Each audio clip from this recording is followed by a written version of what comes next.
Bismillahirrahmanirrahim. Assalamualaikum warahmatullahi wabarakatuh. Alhamdulillahirabbil alamin. Assalatu wassalamu ala asrofil anbiya'i wal mursalin wa ala alihi wa sahbihi ajmain. Asyhadu an la ilaha illallah wahdahu la syarikalah wa asyhadu anna Muhammadan abduhu wa rasuluh. Allahumma shalli ala sayyidina Muhammad wa ala alihi Muhammad. Amma ba'd.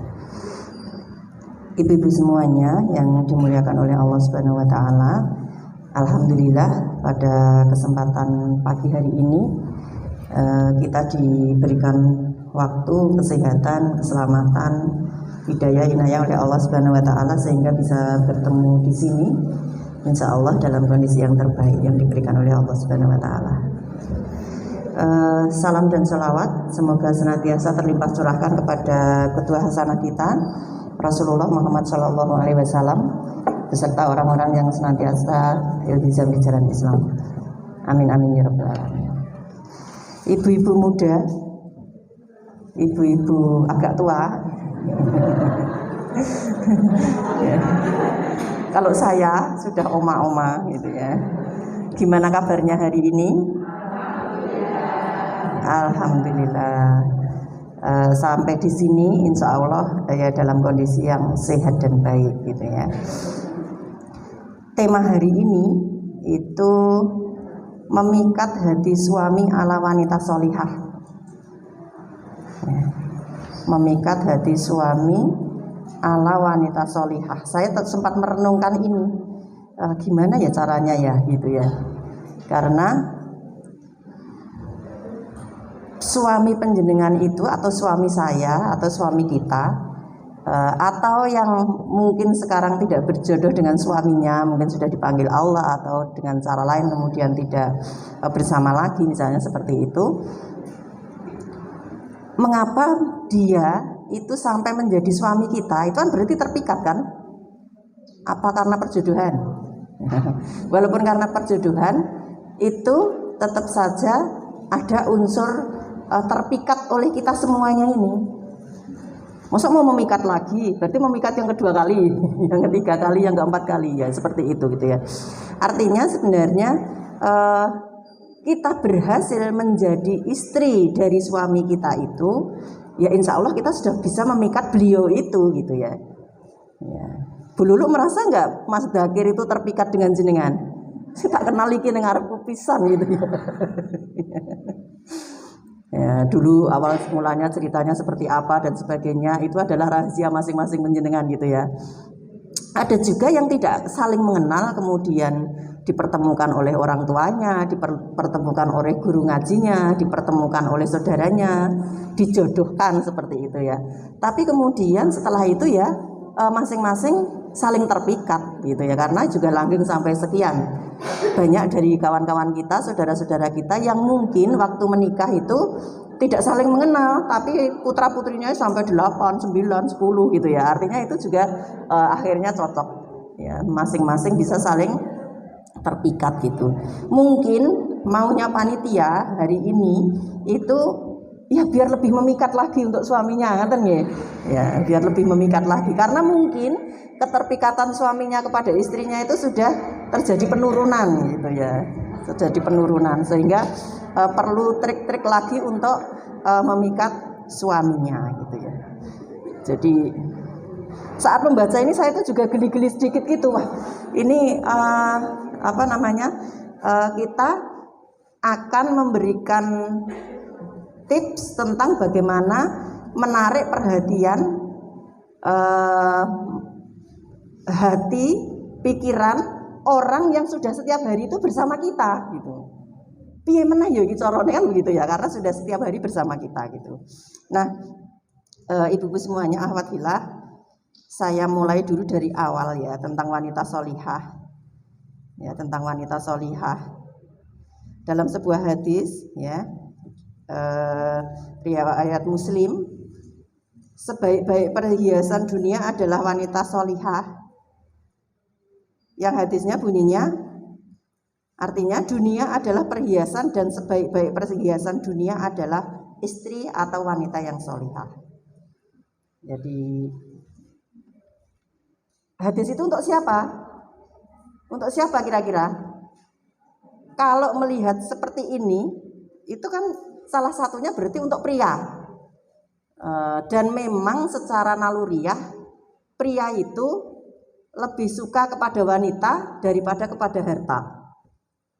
Tahta harta wanita. Kebalik mestinya, wanita tahta harta, gitu ya, misalnya seperti itu ya, dibalik seperti itu. Karena memang fitrahnya seperti itu.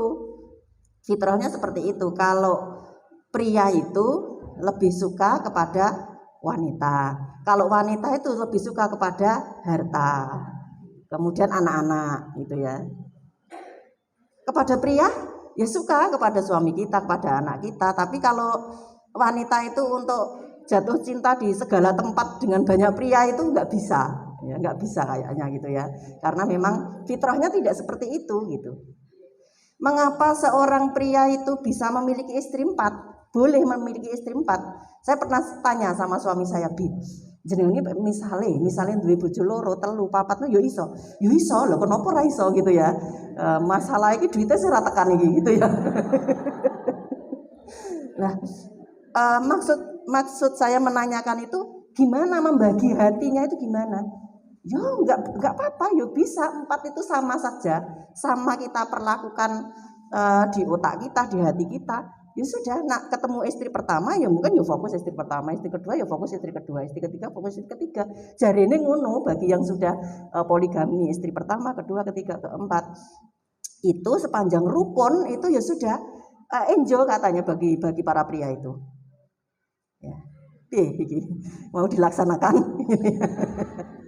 Jadi memang sudah fitrahnya pria itu tertarik kepada perempuan, laki-laki itu tertarik kepada wanita. Maka kemudian diberitahu oleh Allah Subhanahu wa taala lewat Rasulullah bahwa harta yang paling berharga itu adalah istri atau wanita yang solihah. Istri yang solihah, wanita yang solihah, seperti itu. Nah, di samping itu pesan ini juga diberikan kepada kita juga bahwa kalau kita ini ingin menjadi yang paling berharga di dunia ini, maka kita harus melabel pada diri kita adalah menjadi wanita solihah. Bagaimana kita menjadi wanita solihah? Nah, ibu-ibu semuanya, akhwat fillah, untuk memikat hati seorang suami atau seorang pria yang sekarang sudah mendampingi kita mungkin lebih dari 5 tahun, ada yang sudah bertahun-tahun, ada yang sudah 30 tahun, 25 tahun. Itu sebenarnya tidak perlu trik-trik yang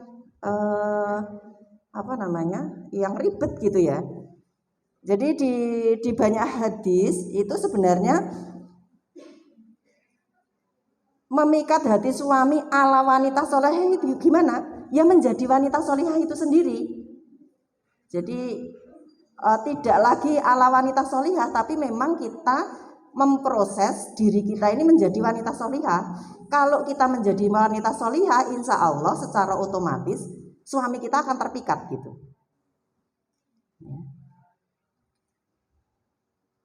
Di dalam hadis riwayat Ahmad, jika seorang wanita menunaikan sholat 5 waktu, berpuasa di bulan Ramadan, menjaga kemaluannya atau kehormatannya, dan taat kepada suaminya, niscaya akan dikatakan kepadanya, masuklah kalian ke dalam surga lewat pintu manapun yang kau mau. Jadi tidak usah menjadi guru, tidak usah menjadi dosen, tidak usah menjadi dokter, tidak usah menjadi anggota dewan, tidak usah menjadi berbagai macam profesi itu. Kalau kita menisbatkan diri kita itu menjadi ini, kriteria ini, maka Allah akan membebaskan kita untuk masuk surga melalui pintu manapun yang kita suka. Nah sekarang coba kita, kalau Allah saja membebaskan kita untuk masuk surga melalui pintu manapun, apalagi manusia ya, manusia yang mendampingi kita. Kalau kita melaksanakan ini, insya Allah, ya suami-suami kita ini akan terpikat kepada kita. Yang pertama misalnya, menunaikan sholat 5 waktu. Kan ada yang sering mengatakan, perbaikilah sholatmu, maka Allah akan perbaiki hidupmu, gitu ya. Perbaikilah sholatmu, maka Allah akan melembutkan hati suamimu, akan membuat kasih sayang dari hati suamimu dan seterusnya. Itu bagian-bagian itu adalah bagian dari urusan hidup kita gitu. Melakukan sholat 5 waktu, tentu saja di sini ya sholat 5 waktu yang memang memenuhi syarat dan rukunnya. Syaratnya sholat kita sudah tahu, rukunnya sholat kita sudah tahu. Yaitu dipenuhi dulu syarat dan rukunnya itu. Kalau sholat itu sudah kita penuhi syarat dan rukunnya, kemudian kita melaksanakan dengan sungguh-sungguh dan sebagainya, tumak ninah, kita betul-betul berserah diri kepada Allah Subhanahu wa taala, kita tahu bahwa seluruh bacaan sholat kita itu adalah doa. Seluruh bacaan sholat kita itu adalah doa. Sebelum kita berdoa sesudah sholat, itu sebenarnya seluruh bacaan sholat kita itu adalah permohonan kepada Allah Subhanahu wa taala tentang kebaikan kita dunia akhirat. Jadi kalau itu kita laksanakan dengan baik, sesuai dengan syarat dan rukunnya dengan sempurna, ya, kemudian kita bisa tumak ninah, kita bisa sholat dengan khusyuk, maka Allah akan menyelesaikan sebagian besar dari permasalahan hidup kita. Ya contoh saja ibu-ibu, kalau kita itu misalnya mengerjakan sholat itu kan kita menghadap kepada Allah Subhanahu wa taala. Saya yakin kalau jenengan wudu itu mesti sempurna, gitu ya. Jangan lupa loh kalau sehabis wudu berdoa, ya. Wudu itu sempurna. Rukun sholat yang lain dari takbiratul ihram sampai salam, insya Allah sudah sempurna. Karena apa? Di usia kita yang sekian ini tidak mungkin kita melakukan sholat itu seperti anak-anak yang kemudian sujudnya 2 detik, kemudian takbirnya 1 detik misalnya, sudah nggak mungkin. Karena apa? Karena hati, perasaan kita itu sudah menyadari betul bahwa ini ibadah kepada Allah Subhanahu wa taala. Hanya saja mungkin kadang-kadang ada hal-hal yang kita lakukan itu mengurangi kesempurnaan. Misalnya kita itu kan kalau sholat itu kan diminta untuk memakai pakaian yang terbaik. Memakai pakaian terbaik. Kalau Gus Baha itu mengatakan pakaian yang terbaik itu adalah pakaian yang biasa kamu pakai, tapi itu yang kamu anggap paling baik gitu. Kalau orang Turki ya sholat pakai jas itu terbaik. Kalau orang NU sholatnya pakai sarung itu juga terbaik. Walaupun Gus Baha juga mengingatkan jangan terlalu fanatik dengan pakaian sholat yang dianggap terbaik itu misalnya pakai sarung. Itu juga tidak, karena orang yang ada di pos ronda itu juga kalau kerubutan pakai sarung juga gitu ya. Itu kata beliau sendiri gitu. Jadi jangan terlalu fanatik dengan sarung. Ya, beliau mengatakan seperti itu. Pakai celana pun ya tidak masalah, bisa. Pakai jas bisa, pakai gamis atau jubah bagi seorang laki-laki seperti di negara-negara Arab juga boleh. Tapi intinya adalah sholatlah dengan pakaian yang terbaik. Nah, kita itu kadang-kadang ibu-ibu, mukena yang kita pakai itu, kalau kita pakai ke masjid itu kita udah malu. Masa anggo mukena iki isin gitu ya. Mesti disetrika dulu, terus wangi gitu ya. Kalau itu bisa kita pertahankan selama kita sholat di rumah selama 5 waktu itu luar biasa. Jadi ukurannya pakaian terbaik itu adalah salah satu ukurannya adalah apabila pakaian ini kita pakai keluar rumah bertemu orang kita malu, itu jangan dipakai untuk sholat. Nah, nanti habis di sini beli kalau sholatnya pakai daster, yuk beli daster yang memang bagus gitu ya. Ojo sing suwek-suwek terus dikai rukoh gitu aja gitu ya. Jadi berita daster yang bagus ya, sudah dicentelke dengan mukenanya itu, sehingga nanti kalau dari dapur waktu zuhur mau sholat gitu ya, yang sudah dipakai itu dipasangin ya. Yang sudah dipakai itu dilepas kemudian diganti daster yang sudah disetrika, sudah dikasih parfum, terus pakai mukena juga yang mukena yang terbaik yang kita miliki gitu. Ya, yang terbaik yang kita miliki. Kalau sudah mukenanya itu sudah misalnya kena mesin cuci, sudah ujung-ujungnya ini sudah pada brodol, ya itu diguntingi gitu, karena itu kita tidak bakalan memakai mukena kita atau baju kita itu ke masjid. Kalau kita tarawih misalnya, apakah kita akan memakai baju kita itu yang jelek itu, mukena kita yang buruk itu ke masjid? Tidak.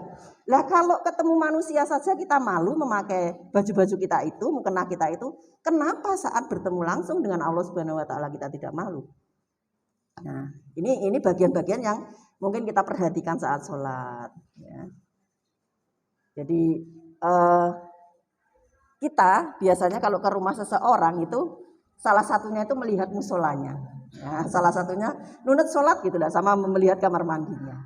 Nanti kalau melihat musolanya itu kemudian mukenanya itu tertata dengan baik, kemudian musolanya itu ya bersih, ya itu adalah bagian-bagian menyempurnakan ibadah kita itu. Walaupun sebenarnya mau sholat di kebun pun boleh ya, di kebun, di halaman itu boleh, tidak apa-apa sholat di situ sepanjang tidak ada najis di sana, tidak masalah.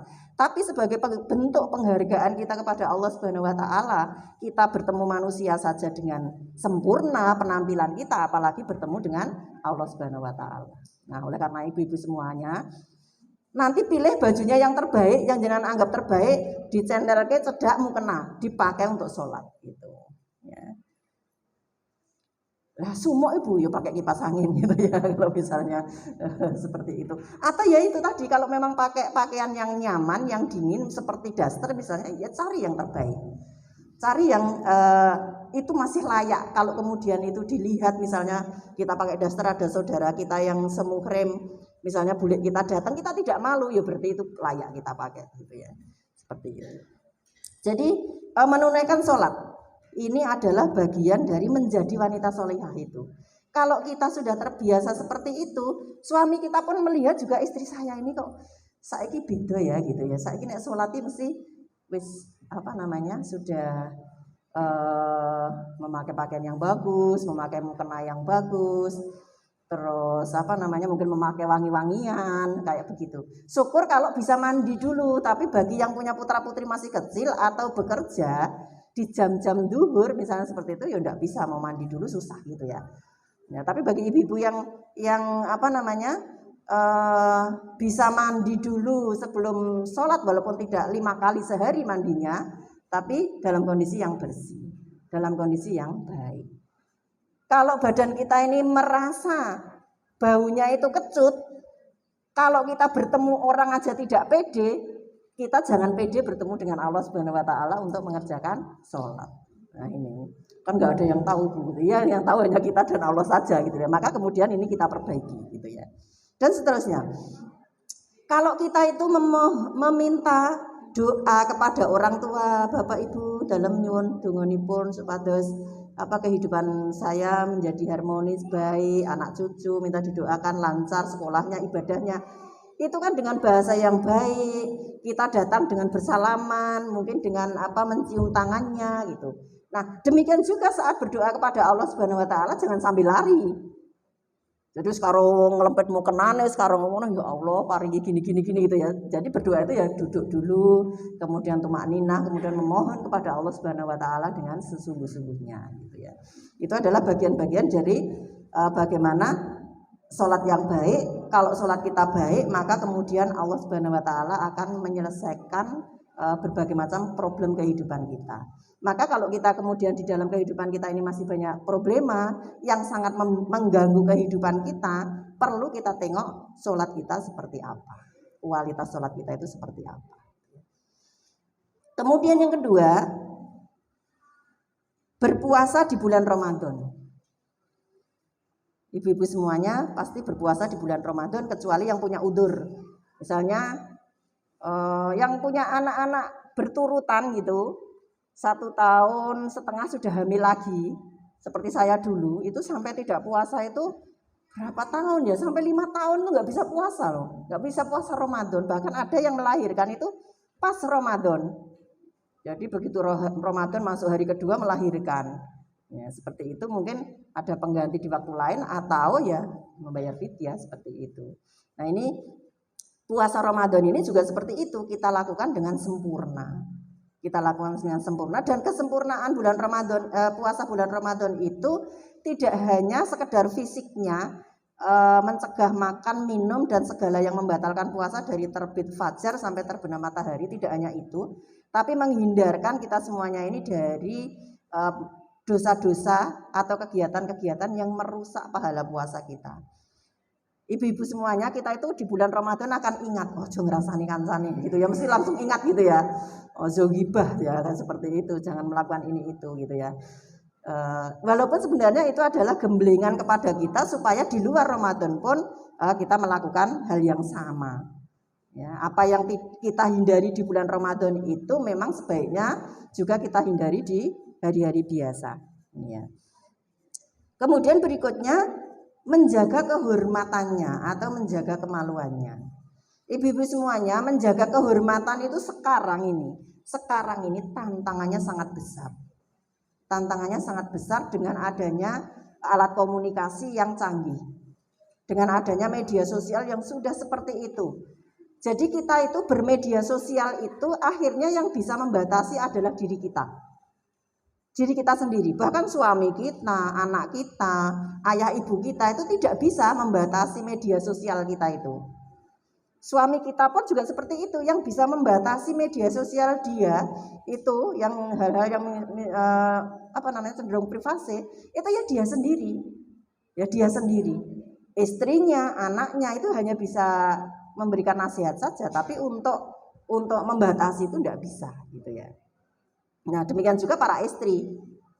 Kadang-kadang memang perlu kejelian kita dalam bermedia sosial dengan WA, dengan Facebook, dengan Instagram, dengan TikTok dan lain-lainnya gitu ya.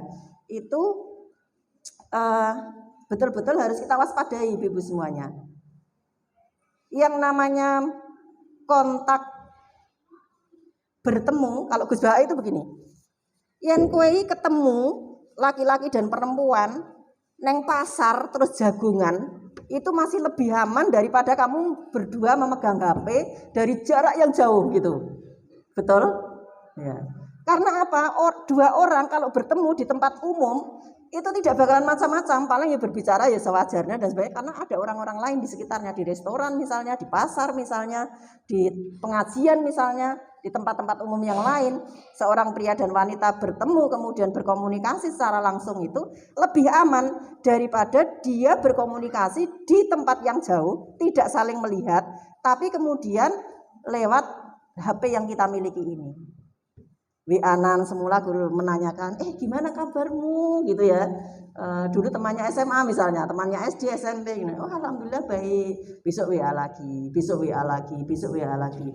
Itu akan memunculkan hal-hal yang kurang baik yang kemudian seorang wanita solihah ini bisa bergeser untuk tidak menjaga kehormatannya. Gitu. Dan kalau penjenengan tanya kepada suaminya masing-masing, ya Bi, nek aku jarprinan karo koncoku sing bukan muhrim, jenengan seneng ora? Sekali-kali tanya begitu. Jenengan ridho enggak kalau saya itu misalnya jarpri dengan teman saya ini. Seorang suami itu sudah sunnahnya, secara alamiah dia akan memproteksi istrinya. Sehingga ada sedikit saja hal yang dia tidak berkenan, dia tidak suka gitu ya. Oleh karena itu ibu-ibu semuanya, salah satu cara kita adalah dengan menjaga kehormatan kita, menjaga kemaluan itu. Yang namanya zina itu sekarang tidak hanya zina dalam arti berhubungan intim laki-laki dan perempuan gitu. Yang namanya berzina itu lebih berkembang lagi bentuk-bentuknya. Ya, bahkan bisa berzina itu dengan hubungan lewat video gitu, seperti itu ya. Bisa seperti itu. Ya, yang kita dulu tidak pernah berpikir akan ada kehidupan yang seperti itu. Nah, ini. Kalau kita melihat misalnya berita yang terbaru itu sekian persen, saya lupa ya, anak usia 14 tahun itu sudah open BO. Anak usia 14 tahun itu berarti kelas 2 SMP. Memang dia sudah menstruasi kan? Ya. Karena kehidupan yang semakin hedon seperti ini, anak-anak itu mungkin untuk mengakses sesuatu yang ingin dia beli itu tidak mampu atau takut minta kepada orang tuanya, ya kemudian dia mencari uang sendiri. Dan itu berlaku secara nasional, tidak di desa, tidak di kota, sama saja. Karena memang perkembangan teknologi yang sudah sekian, ya seperti itu gitu ya. Ya sudah seperti itu. Jadi kemarin saya lihat di media sosial itu kan semacam ada orang yang menanyakan kepada anak-anak SD, HP yang kamu miliki apa gitu ya. Ada, kalau anak perempuan tuh biasanya iPhone gitu ya. SD itu ya iPhone gitu ya. Kemudian Vivo, Oppo. Kemudian ditanya juga aplikasi yang sering kamu pakai apa?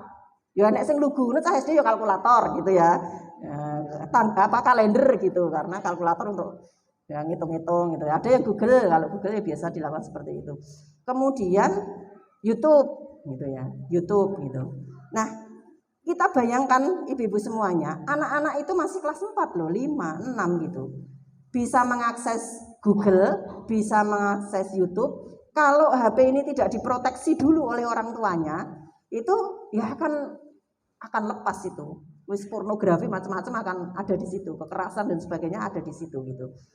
Sementara untuk memproteksi HP kita ini, walaupun sudah diproteksi dari pornografi, kekerasan dan sebagainya, kadang-kadang juga masih muncul karena saking banyaknya situs seperti itu di Indonesia gitu ya. Nah, inilah kemudian menjadi sumber bagaimana seorang perempuan, walaupun dia itu di pondok sekalipun, itu kemudian terlena untuk menjaga kehormatannya. Ini. Orang tuanya tidak mengetahui, bahkan dia terlihat sangat soleh gitu, sangat solihah seperti itu ya, terlihat sangat baik di hadapan orang tuanya, tapi kita tidak tahu apa yang dia lakukan berkomunikasi dengan lawan jenis yang ada di media sosial maupun lewat HP ini. Oleh karena itu ibu-ibu semuanya, kita memproteksi perempuan ini supaya menjadi solihah, itu ya kita mulai dari, di samping kita sendiri ya kita mulai dari anak-anak di usia yang masih dini seperti itu ya. Ini adalah bagian-bagian dari yang harus kita konsentrasi di sana, supaya nanti saat dia sudah memiliki suami atau kita yang sekarang sudah bersuami, itu lebih berhati-hati lagi dengan hubungan komunikasi dengan lawan jenis yang bukan muhrim, kemudian sifatnya pribadi gitu ya. Kalau tidak kepepet banget enggak usah ya, kalau tidak kepepet sekali. Kalau masih bisa ditanyakan di grup, ya jangan japri gitu ya. Kalau masih bisa dilakukan dengan cara yang lain, tidak usah berkomunikasi secara individu kepada lawan jenis kita yang bukan mahram gitu ya. Ini adalah salah satunya untuk menjaga kehormatan atau menjaga kemaluannya. Kemudian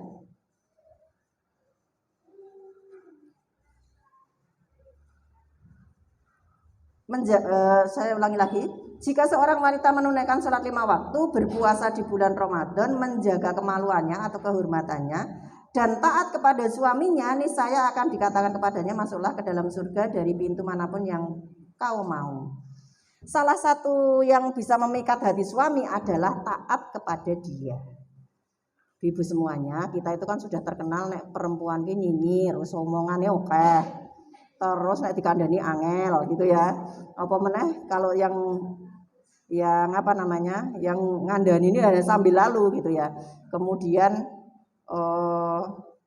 kalau punya masalah diberi solusi malah marah gitu ya. Itu sebagian kayak begitu. Jadi termasuk kita yang ada di sini, saya mungkin juga seperti itu. Maka kemudian cara yang paling efektif kalau seorang laki-laki atau perempuan yang lain berbicara dengan perempuan itu supaya bisa diterima dengan baik itu adalah dengan dipanggil, kemudian diminta duduk, tenang, kemudian baru berbicara gitu ya. Mungkin suami-suami kita sudah menemukan kelemahan kita. Bisa jadi ada seorang istri itu kalau dibentak itu malah berontak. Ya. Kalau dibentak tersinggung berontak, serah bakalan patuh gitu ya. Ada yang harus dengan cara lembut, harus dengan cara yang baik gitu. Tapi ada juga tipe seorang istri ini kalau diperintah dengan cara yang lembut itu tidak nyadar. Nah, nanti kalau agak keras itu baru berangkat gitu ya. Jangan seperti itu ya. Tergantung dari karakter masing-masing itu. Yang penting cara memikat hati suami itu adalah taat kepada perintahnya sepanjang perintah itu tidak untuk melanggar larangan Allah Subhanahu wa taala. Nek gur kon jiko teh, kon jiko ke baju, disuruh mengambilkan sepatu, disuruh apalagi dan seterusnya, sudah laksanakan saja gitu. Karena itu adalah bagian-bagian kita taat kepada suami. Di samping meniatkan diri untuk taat kepada suami, kita pun harus meluruskan dari niat kita itu bahwa Saat kita taat kepada suami kita itu, maka kemudian kita akan mendapatkan pahala dari Allah Subhanahu wa taala.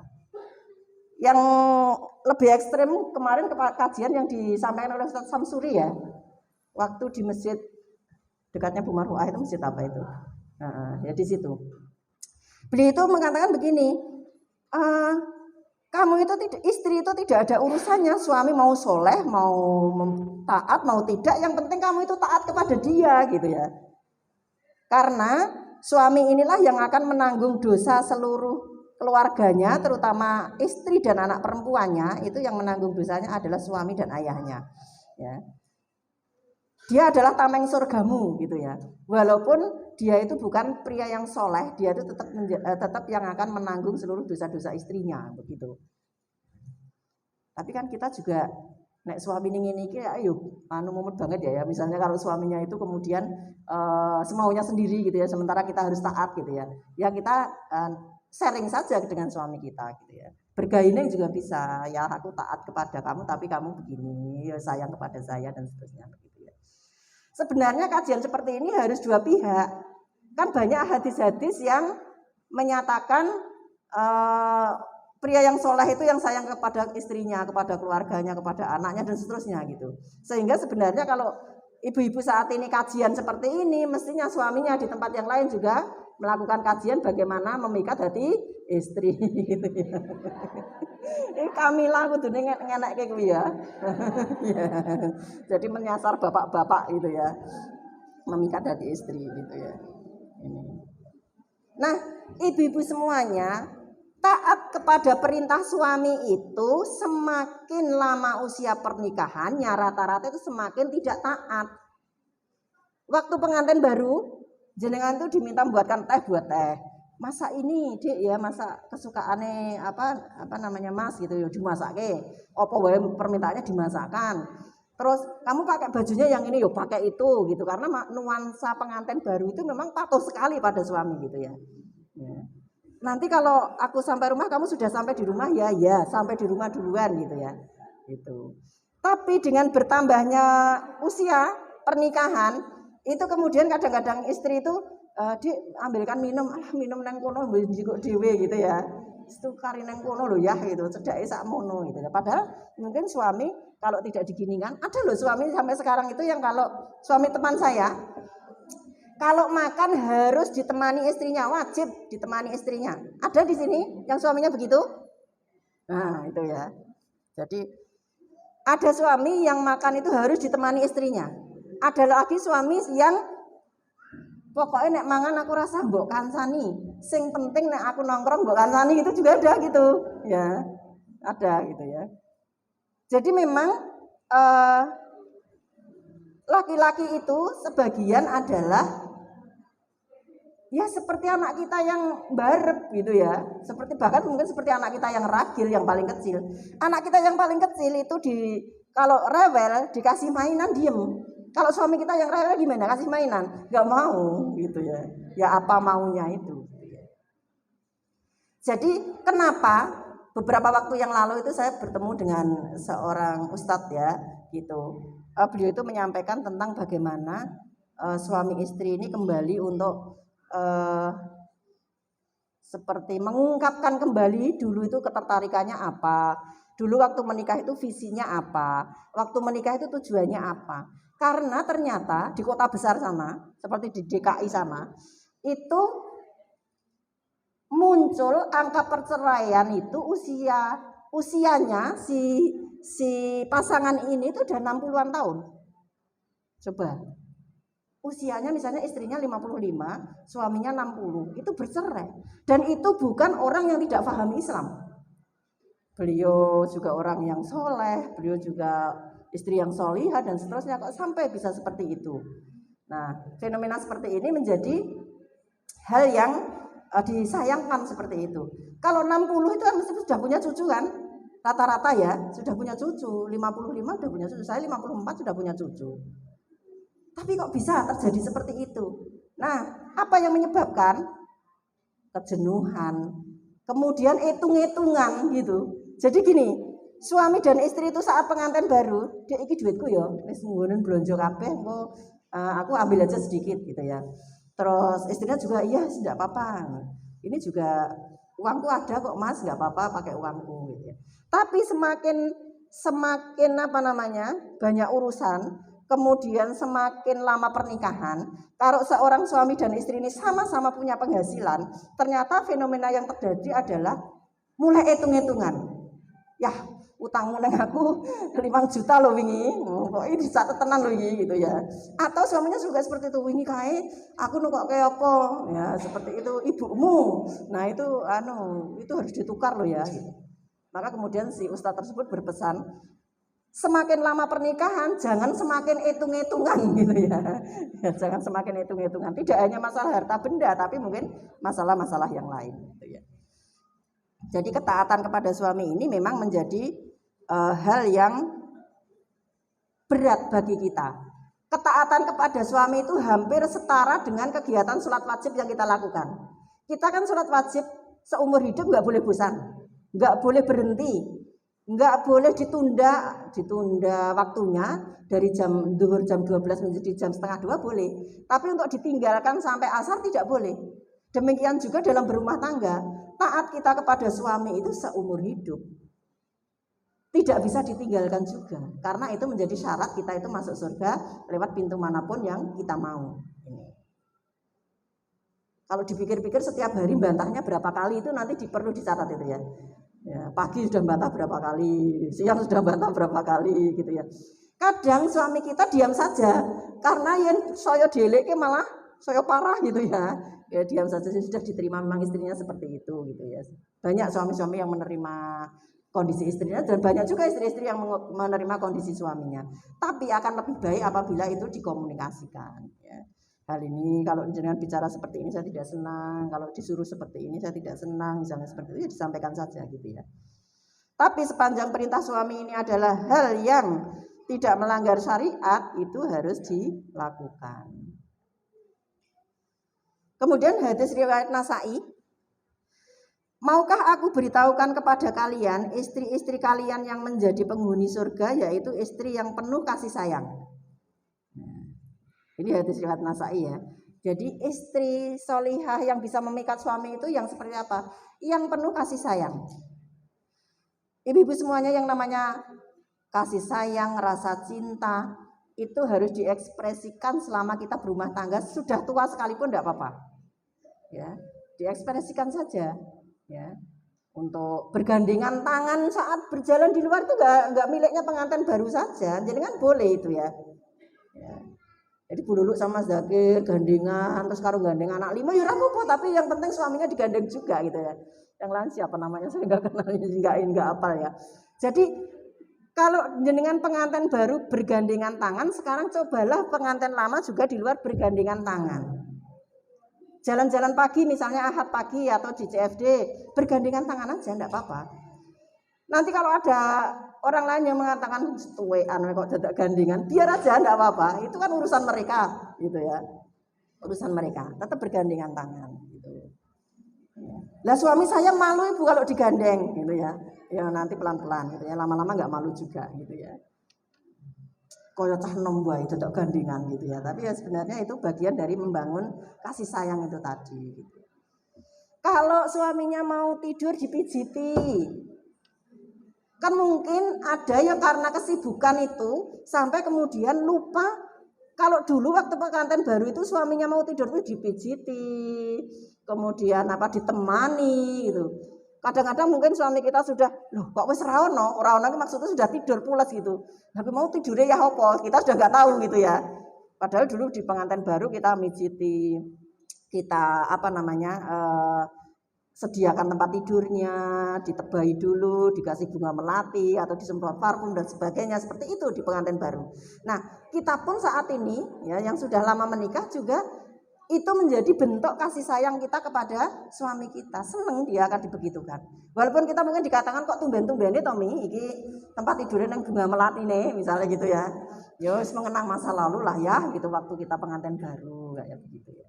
Nah, itu adalah bagian-bagian yang kemudian setiap mau tidur ganti baju yang bersih, kemudian memakai parfum, kemudian ya kondisinya bersih lah begitu, gitu ya.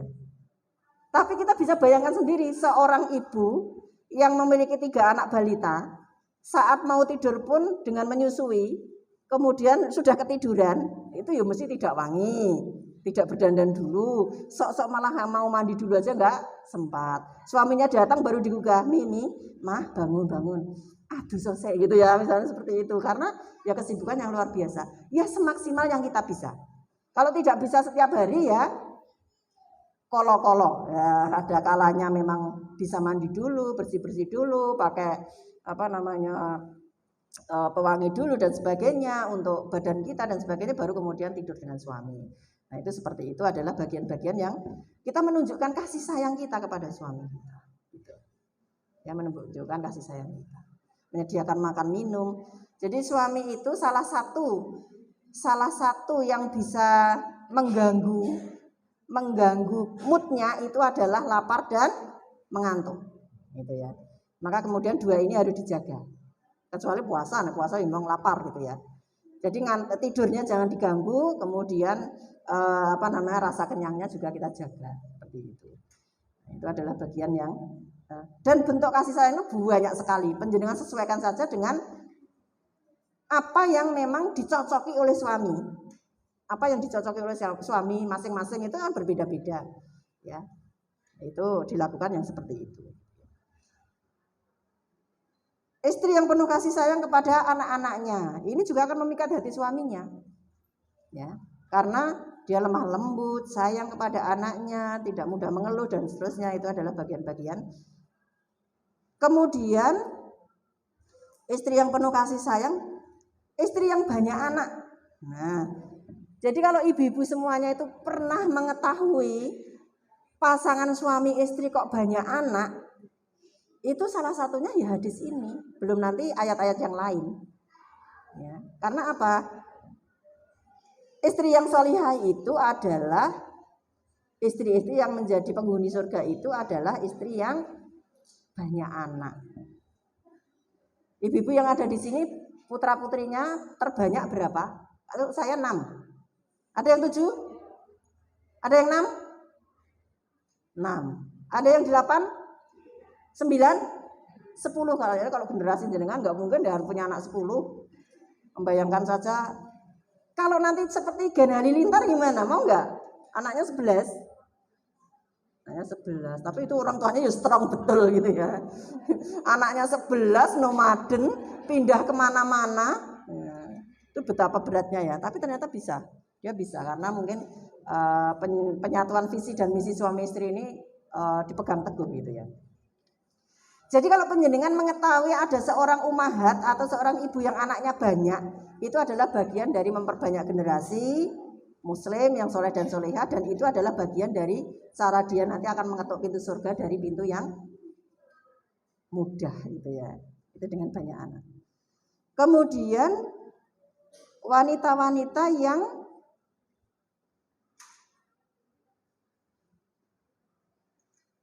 selalu kembali kepada suaminya, ya. Istri yang penuh kasih sayang, banyak anak, dan selalu kembali kepada suaminya. Dimana jika suaminya marah, ia mendatangi suaminya dan meletakkan tangannya pada tangan suaminya seraya berkata, aku tak dapat tidur sebelum engkau ridho ya suamiku, gitu. Masih bisa melakukan itu. Jadi pas suami jenengan marah dan yang salah suami kita, terus jenengan mendatangi, memegang tangannya karena malam itu marah gitu ya, kemudian memegang tangannya, kemudian ya Allah suamiku, mas yang jenengan ini belum ridho, aku ora iso turu, saya nggak bisa tidur gitu. Kira-kira bisa nggak seperti itu? Suaminya marah, salahnya ada di dia, terus kita yang mengatakan begitu. Berat gitu ya, berat bu, itu apalagi kalau pernikahannya sudah lama, ben wae gitu ya, sesuk wae gitu ya. Tapi itulah istri yang kemudian di suaminya itu akan respect, itu kok istriku iso ngene gitu ya. Walaupun nanti di lain hari, berkali-kali saya sampaikan di sini, di lain waktu perlu diluruskan ya. Kemarin itu aku minta maaf itu ya takut jenengan nggak ridho, tapi kemarin itu yang salah itu jenengan gitu ya, yang salah jenengan, bukan saya gitu ya. Jadi saya itu kalau suami kalau marahan sama suami itu yang minta maaf harus saya. Nek ora, kuwi kebablasan. Jadi suami saya itu juga jenengan ini misalnya kita marahan kok orang jaluk ngapura dhisik kenapa? Ora iso, jane yo pengen gitu ya. Jane yo pengen tapi tidak terucap, tidak bisa gitu mulane to. Yang ngene iki kok njaluk ngapura dhisik dan nanti dia akan minta maaf juga akhirnya gitu. Tapi untuk mendahului menjadi pertama kali yang minta maaf itu kadang-kadang susah gitu ya. Gitu. Jadi ini adalah bagian yang ini kembali kepada suaminya. Ibu-ibu semuanya, seorang laki-laki itu senang kalau istrinya itu mandiri. Tapi kalau terlalu independen itu juga tidak suka. Tanya aja kepada suami masing-masing. Kadang begini, istrinya itu sudah jabatannya tinggi di kantornya, dia pinter, penghasilannya banyak, ngopo-ngopo iso. Kenapa suaminya selingkuh pada orang yang tidak punya pekerjaan, lemah, ya dan seterusnya gitu ya. Yang dia apa-apa minta tolong gitu ya. Ternyata kepemimpinan seorang laki-laki, seorang suami itu kadang-kadang perlu diekspresikan bahwa istri saya itu butuh saya loh gitu ya.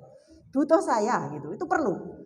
Jadi kadang-kadang jenengan walaupun sudah bisa nyetir sendiri, kemana-mana sendiri, pokoknya yang penting memberitahu ya aku rono gitu ya. Dicolke dhewe ya mulih dhewe gitu ya. Tapi perlu suatu saat itu mengatakan begini, ya tolong aku diantar ya gitu. Lah ngopo kok orang mangkat dhewe? Ya aku pengen diantar saja gitu ya.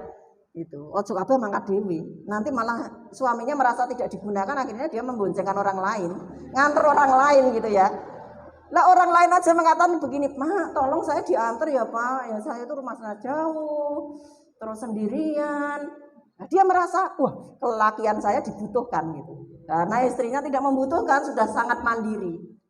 Maka kemudian kalau penjenengan mengetahui fenomena kenapa ada seorang laki-laki yang dia tidak merasa tidak bahagia, tidak nyaman dengan istrinya yang sangat mandiri, kemudian dia menikah lagi atau menikah siri atau berselingkuh dengan wanita sing penurut, ya berarti memang kadang-kadang kita itu harus penurut sama suami kita. Nurut betul. Ya, ini ya Dek, ya.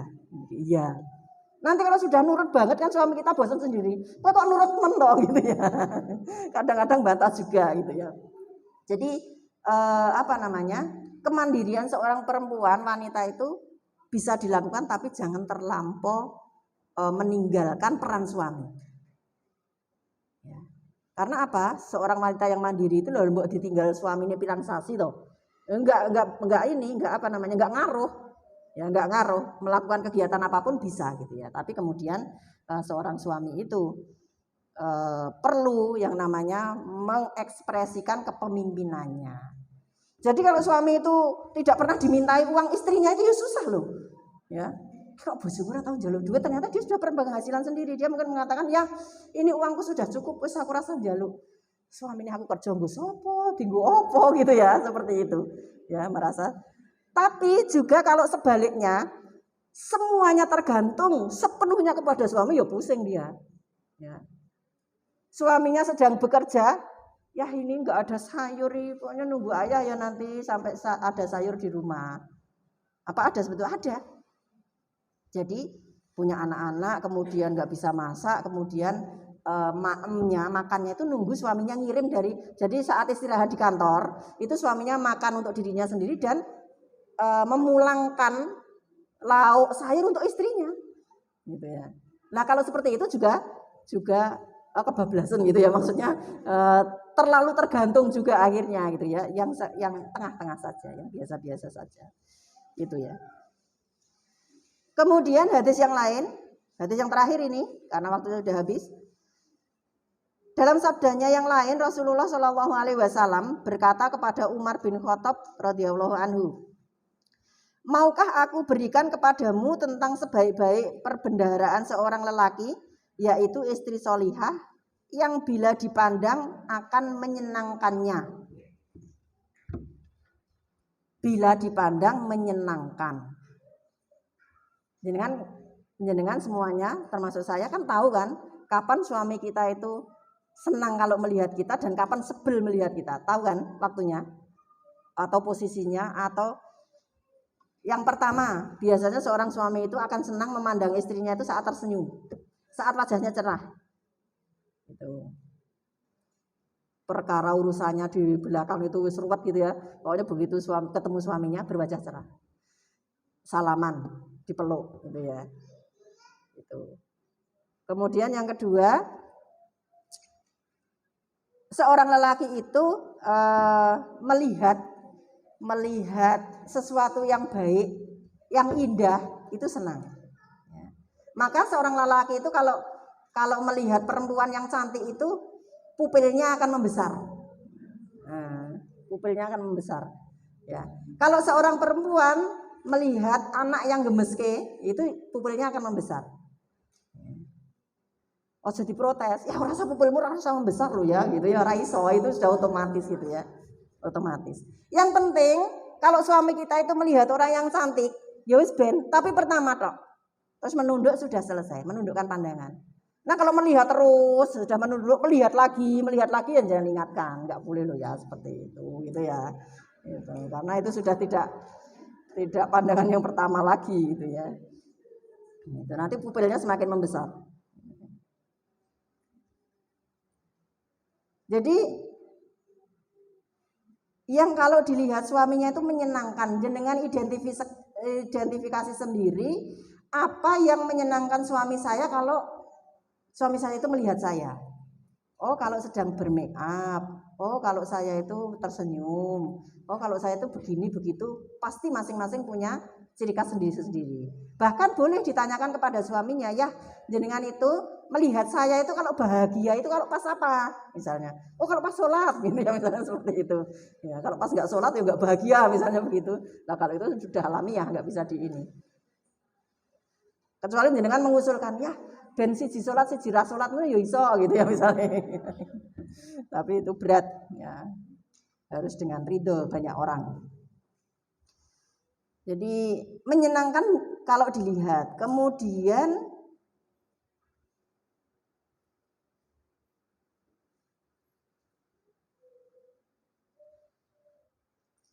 bila diperintah akan menaatinya, sudah seperti tadi ya.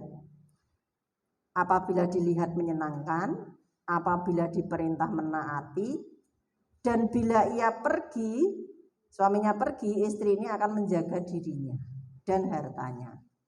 Itu akan menjaga dirinya dan hartanya. Jadi dari hadis-hadis ini akhwat semuanya, kalau yang namanya trik ya dan tips untuk memikat hati suami itu hanya apa namanya bunga-bunganya saja, bunga-bunganya saja. Misalnya itu tadi menemani saat ngobrol, saat duduk di taman, menemani saat makan, kemudian bergandengan tangan, itu kan tips dan trik yang banyak polanya. Ya, yang banyak polanya. Tapi sikap dasarnya ini tadi, hadis-hadis ini tadi adalah sikap dasar secara syariah yang otomatis kalau kita melakukan itu, suami kita akan selalu tertarik kepada kita seberapapun usia pernikahan kita dan seburuk apapun perubahan fisik kita. Karena apa? Karena dari pernikahan tahun pertama kemudian ke pernikahan tahun ke-30 itu dari sisi fisik sudah sangat berbeda. Ya, sudah sangat berbeda gitu ya. Saya itu pernah menjumpai seorang laki-laki yang tampan, ya gitu ya, dia ustadz juga gitu ya, tampan. Istrinya ini biasa saja, maksudnya yura cantik tidak, maksudnya tampan dan cantiknya ini tidak dalam rentang yang seimbang gitu. Tapi suaminya itu sangat cinta kepada istrinya. Masya Allah, saya itu melihat sampai. Terus saya tanya kepada istrinya, apa yang dia lakukan? Ya ini tadi, dipandang menyenangkan, diperintah taat, saat dia pergi menjaga kehormatannya, menjaga dari segala hal yang tidak disukai suaminya. Ternyata yang namanya wajah pas-pasan, kemudian mungkin kerut-kerutan ketuaan dan sebagainya, itu bagi seorang suami itu bisa tertutupi dengan ketaatannya, dengan ketulusan rasa sayangnya, dengan ketaatannya kepada Allah Subhanahu wa taala, dengan sholatnya yang sungguh-sungguh, dengan ibadahnya yang sungguh-sungguh, dengan kejujurannya dan seterusnya. Itu yang namanya inner beauty. Ya seperti itu. Demikian juga sebaliknya. Saya tuh punya teman cantik banget. Cantik banget. Dan dapat suami itu ya tidak setara dengan dia dari sisi fisik. Jadi kalau yang bersangkutan sendiri mengatakan begini, aku ini beruntung loh, aku wis ireng gitu ya, cilek, suamiku itu, istriku itu tinggi semangka, putih dan seterusnya gitu ya. Dan itu benar-benar saat menikah itu, masya Allah, maksudnya inilah kekuasaan Allah Subhanahu Wa Taala. Tapi harmonisnya itu luar biasa. Kemudian saya tanya kepada istrinya, yang membuatmu sangat mencintai suamimu itu apa? Ternyata suaminya itu perhatian, kemudian penuh kasih sayang, apa-apa didiskusikan bersama-sama. Dia akan yang terdepan memperjuangkan istri dan anak-anaknya. Oh mulone gitu ya, maksudnya kadang-kadang kita itu melihat fisik itu tidak linier dengan apa yang kita pikirkan gitu ya. Ya, karena ternyata dia sebagai suami melakukan apa yang sudah diperintahkan oleh Allah dan Rasulnya.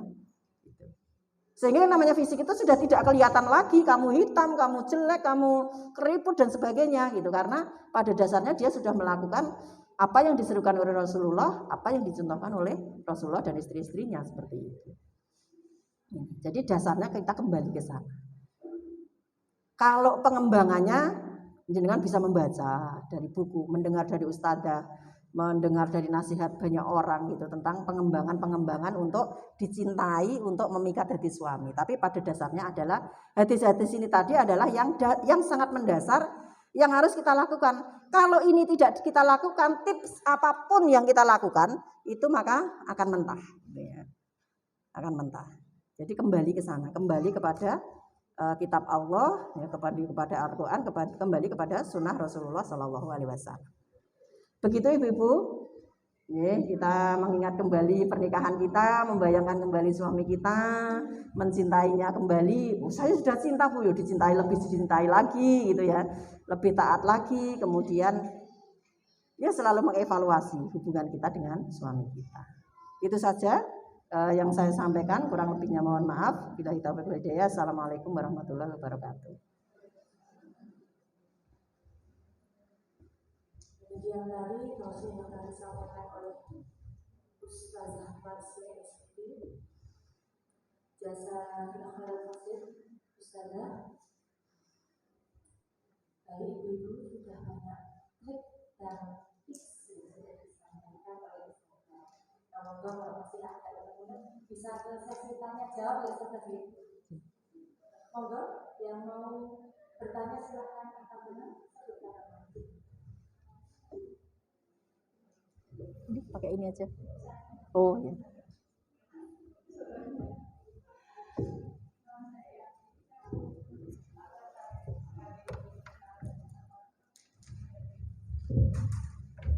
Maju dikit nggak Pak? Maju dikit nggak Pak? Biar yang lain dengar.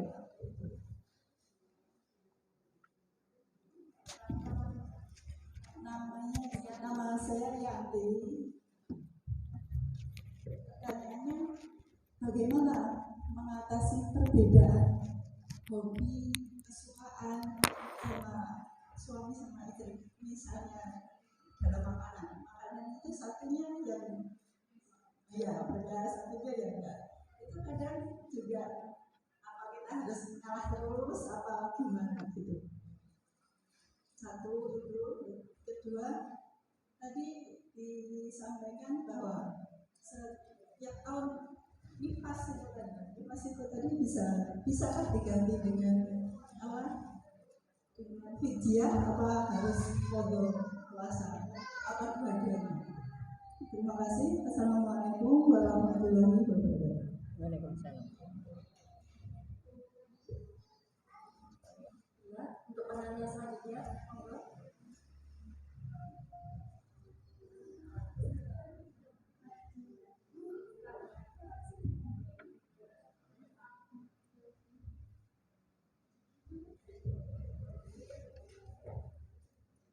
Assalamualaikum warahmatullahi wabarakatuh. Waalaikumsalam. Saya Sri Mulyase. Ini boleh. Tadi kan disampaikan kalau dosa istri dan anak-anak ditanggung sama. Yang ini dalam surah An-Najm ayat 3, orang yang berdosa tidak akan memikul dosa. Mohon penjelasannya. Assalamualaikum warahmatullahi wabarakatuh. Assalamualaikum.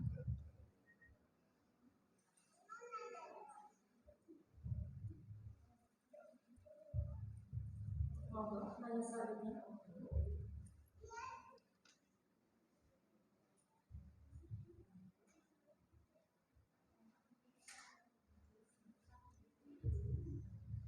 Assalamualaikum warahmatullahi wabarakatuh. Waalaikumsalam.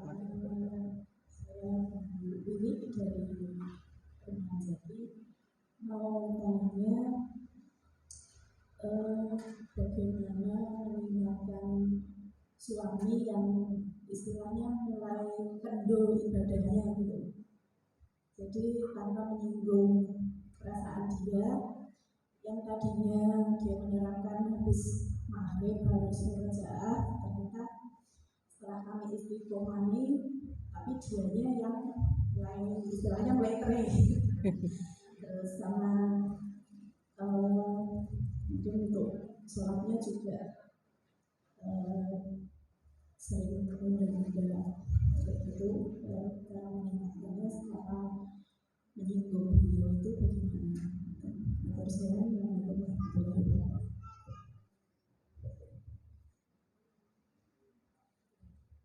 Sudah ya, kita lalu Ustazah.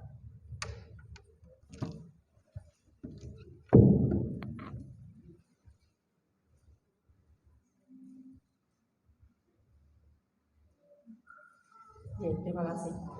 Yang pertama, untuk suami dan istri itu kan orang yang bertemu setelah dewasa dari latar belakang yang berbeda. Bisa jadi kalau orang Jawa dengan orang Jawa masih ada persamaan dari sisi suku. Orang Jawa dengan orang Papua mungkin berbeda. Orang Jawa dengan orang Pontianak, orang Dayak misalnya berbeda, seperti itu.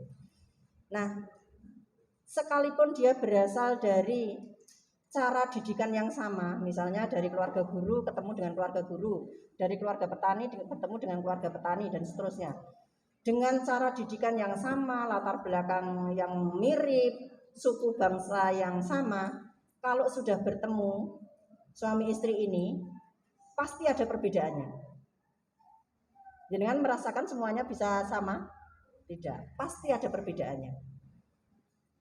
Kalau saya dengan suami saya dulu waktu bertemu, itu perbedaannya adalah saya dengan keluarga itu kalau makan tidak pernah pakai kuah.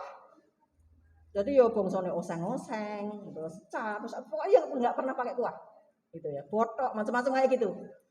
Begitu ketemu dengan suami saya itu sop, soto, kare kayak begitu. Saya itu begitu pertama kali menikah, kemudian kontrak rumah, suami saya mengatakan begini, "Di aku masak sop ya." Aku ora iso masak sop, tapi gimana ya? Enggak mau bilang tidak bisa masak sop gitu. Wong pengantin baru kan yo gengsi toh. Saya akhirnya kembali ke kos-kosan, kemudian tanya kepada teman saya, aku masak sop ini bumbune opo? Saya ditertawakan sama teman-teman. Masak sop ora iso, karena memang di kultur keluarga saya itu tidak pernah yang namanya masak sop, soto, kare, enggak ada sama sekali, gitu ya. Nah, pertama kali saya masak sop itu saya sendiri tidak mau. Orang biasa makan seperti itu. Tapi dengan berjalannya waktu itu saling beradaptasi. Yang suami saya tidak suka yang kering-kering tadi, akhirnya karena saya sering masak, mau tidak mau kan yo ngincipi juga, gitu ya. Demikian juga saya yang semula tidak mau yang kuah-kuah tadi, ya kemudian mergone bojone yo ngene iki perkara tuku apa dimasake dhewe, kemudian akhirnya ikut ngincipi juga, gitu ya. Nah, ya akhirnya mau. Setelah 30 tahun sefrekuensi, nek tuku soto yo bareng, nek tuku pecel yo bareng, nek tuku ya ayam goreng misalnya nggak ada kuahnya, ya suami saya sudah mau. Kalau saya sekarang juga sudah bisa makan sop gitu. Nah, itu adalah bagian-bagian yang memang harus adaptasi. Jadi yang bisa beradaptasi pelan-pelan. Tapi yang sama sekali tidak bisa beradaptasi, ya sudah. Berarti kudu dimasake dhewe. Contohnya ada yang kalau bau durian itu sudah muntah-muntah, ya. Tapi suaminya penyuka durian, coba piye? Ya, istrinya itu bau durian atau sudah muntah gitu lah. Suaminya penyuka durian. Bisa jadi seumur hidup dia tidak bakalan ketemu gitu. Tidak bakalan ketemu ini, tidak bisa gitu ya. Maka kemudian salah satunya itu bertoleransi dalam perbedaan. Nah, jadi toleransi di dalam perbedaan itu tidak hanya dengan tetangga, tidak hanya dengan suku lain, tidak hanya dengan agama lain. Kalau kita bisa bertoleransi dengan orang lain yang beragama lain, kenapa kita tidak bisa bertoleransi dengan pasangan kita yang serumah atau anak kita atau keluarga kita yang lain? Jadi intinya beradaptasi dalam hal yang kita bisa dan bertoleransi dalam hal yang kita tidak bisa. Sok-sok malah nular-nulari itu juga bisa ya. Jadi yang semula istrinya begini begitu, suaminya tidak, saling menulari, itu bentuk dari persatuan dan kesatuan rumah tangga gitu ya. Seperti itu. Ada yang istrinya rapi sekali. Bahkan peniti pun ada tempatnya, harus di sini loh ya peniti itu, potong kuku di sini, jilbab di sini, sarung di sini, handuk di sini gitu. Saking rigidnya karena dulu orang tuanya mengajarkannya begitu. Ini centelan kunci, ini centelan apa gitu ya. Tapi kemudian menemukan suami yang sarungnya masih bulat kalau habis dipakai, bajunya ya sembarangan naruhnya, handuk ya wis di situ gitu. Mungkin saat pengantin baru itu ya diterima. Terus setelah itu adaptasi. Ya nek nyandarake nang kene lho ya adaptasi. Tapi setelah tua bisa jadi kembali lagi. Ya karena itu sudah kebiasaannya gitu. Ya udah kalau sudah begitu ya bertoleransi saja gitu ya. Lah mbok yo dielekke sekian waktu, ya kalau naruh sarung itu jangan di sini. Ya nanti sekali itu pada tempatnya, besok lupa lagi. Diingatkan ditempatkan di tempatnya lagi, besok lupa lagi. Nah, itu sudah ya kebiasaan gitu. Nah, di hal-hal seperti itu ada yang bisa beradaptasi, ada yang harus bertoleransi. Saya itu pernah punya teman yang orang tuanya itu kalau masak itu untuk seluruh keluarganya itu beda-beda. Anak yang ini dimasakkan ini, anak yang ini suaminya ini gitu. Saya sendiri membayangkan ora iso gitu ya. Tapi paling tidak ada solusi bagi setiap keluarga untuk apa yang dia konsumsi gitu ya. Jadi intinya mendekatkan, beradaptasi, kalau tidak bisa bertoleransi. Jangan sampai itu menjadi perpecahan gitu. Walaupun mungkin kalau dari sisi masakan tidak bisa memasak ya kadang-kadang dibelikan. Karena kalau hidup dua orang masak dengan membeli di warung itu lebih hemat membeli di warung. Beda dengan keluarga saya. Keluarga saya itu kan bertujuh. Nek memberi di warung ya wis begitu selesai makan ya sudah habis gitu ya. Nanti membeli lagi boros gitu ya. Tapi kalau cuma berdua misalnya seperti itu ya beradaptasi. Gitu ya. Kemudian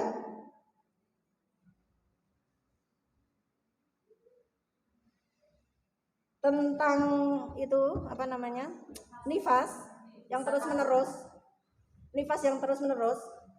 Ini di sini ada pakarnya sebenarnya dulu ini tentang seperti itu mempelajari. Seingat saya kalau alasannya itu anaknya itu boleh fidyah gitu ya. Tapi kalau alasannya itu ibunya itu harus mengkodok puasanya. Jadi misalnya saya tidak puasa karena alasannya adalah anak saya. Ya, alasannya anak saya gitu. Tapi kalau alasannya karena saya tidak kuat, lah berarti nanti kalau sudah kuat puasa gitu ya. Gitu. Dari dia dulu ini kan jelas kayak gitu. Nanti bisa berkonsultasi kepada orang yang lebih kompeten gitu ya. Tapi intinya kalau memang tidak ada kemampuan untuk mengkodok Dari sudah tidak ada kemampuan lagi untuk mengkodok, wis bener-bener ora iso, wis nyusoni kalau membayar lagi membayar puasa juga tidak kuat, apalagi terus ditambah hamil tidak kuat juga, itu ya sudah, ya berarti itu memang rukhsah yang diberikan oleh Allah Subhanahu Wa Taala harus kita jalankan. Gitu. Ada juga memang kemudian yang hamil besar itu puasa ya wis menter wae. Ada juga yang menyusui itu puasa juga hasilnya tetap lancar. Tapi ada juga ibu-ibu yang begitu menyusui puasa hasilnya mampet. Nggak keluar gitu ya. Produksinya beda-beda. Oleh karena itu ya berarti menyesuaikan. Gitu ya. Hukumnya berarti menyesuaikan kepada yang bersangkutan. Kemudian yang kedua tentang dosa. Betul, dosa masing-masing orang itu dosanya akan ditanggung sendiri. Ya, masing-masing orang dosanya akan ditanggung sendiri. Tetapi setelah berumah tangga, salah satu tugas atau salah satu fungsi suami itu adalah menjadi tameng istri dan anaknya dari api neraka. Itu menjadi tameng. Oleh karena itu fungsinya bukan kemudian dibalik loh ya. Wah, aku tak ngelakoni dosa sak pol-pole kan nanggung bojoku. Bukan itu tadi. Tapi fungsinya adalah bagaimana supaya istri ini lebih berhati-hati supaya suami kita ini tidak kena api neraka karena kita. Gitu. Ke arah situ berpikirnya. Ya, ke arah situ berpikirnya. Jadi makanya kan kalau kita punya anak perempuan itu kita nasihati, Dek, kamu jangan melakukan dosa ini, ya, pergaulan bebas macam-macam. Ya betul, ayah dan ibu tidak tahu, tapi ayahmu yang akan menanggung dosanya. Apakah kamu nanti kalau ayahmu itu ditanya oleh Allah, kemudian dimasukkan ke neraka karena perbuatanmu, kamu rela? Kalau seorang anak yang berpikir kan, kasihan, nggak mau gitu ya, nggak mau ayah, abi itu menderita itu. Jadi arahnya ke sana. Arahnya adalah seorang suami itu adalah menjadi tameng istri, anaknya, keluarganya dari api neraka itu adalah supaya kita sebagai istrinya dan anak-anaknya itu berhati-hati supaya suami kita itu tidak mendapatkan dosa yang kita lakukan atas nama istri dan atas nama anak, gitu ya. Dan nanti lebih lanjut lagi tafsirnya bisa dibaca di dalamnya, gitu ya. Kemudian yang ketiga apa tadi?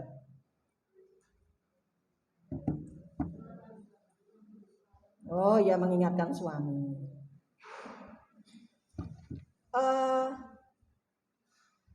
Mengingatkan suami ini harus dicari cara komunikasi yang paling cocok dengan suami. Ya. Ada suami itu, tipe suami itu yang begitu salah diingatkan itu menerima. Jadi misalnya ya, iki ayo sholat terus adzan lho. Oh iya, gitu ya. Pisan ya ora mangkat. Terus yang kedua, ya itu adzan lho, wis suwe lho. Akhirnya berangkat. Tapi ada juga suami yang kemudian diingatkan, ora sambo elek-elek kan wis tuwa wis gede wis ngerti urusanmu, gitu ya. Ada yang seperti itu, ya. Menyesuaikan saja.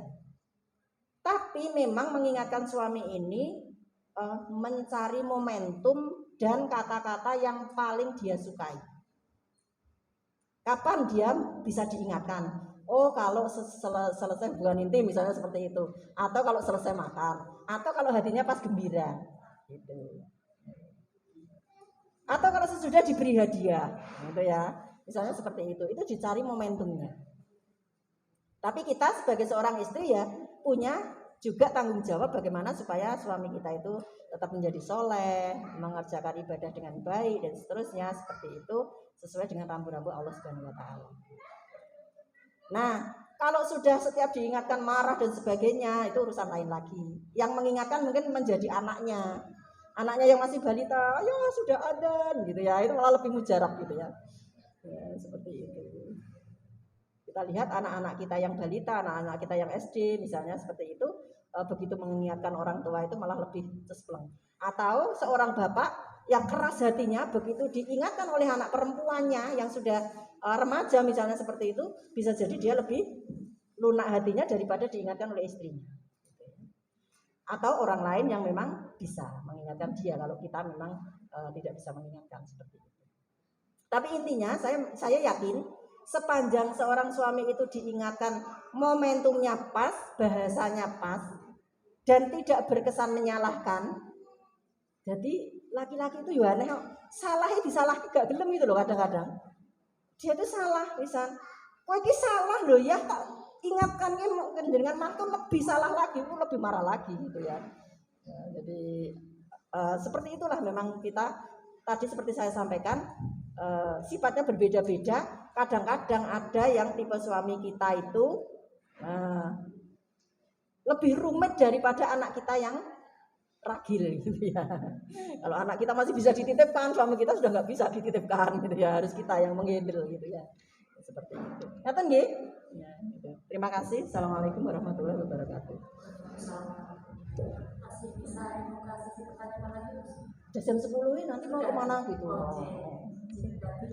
Jadi dulu mohon maaf tidak dibuka lagi pertanyaan.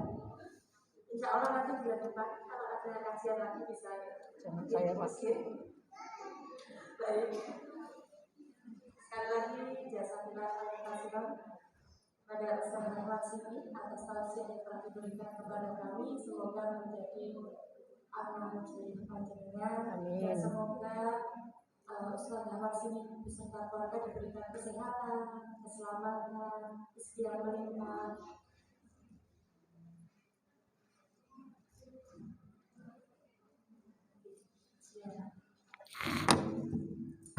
Diberikan perlindungan dan keselamatan oleh Allah Subhanahu wa Ta'ala. Baik, begitu banyak ilmu yang telah diberikan kepada kita semua, semoga bermanfaat bagi ibu. Intinya mungkin bisa kita ambil adalah kita berlomba-lomba untuk bisa memperbaiki diri kita di hadapan Allah dan juga di hadapan pasangan kita, sehingga semua nanti akan diberikan kemudahan.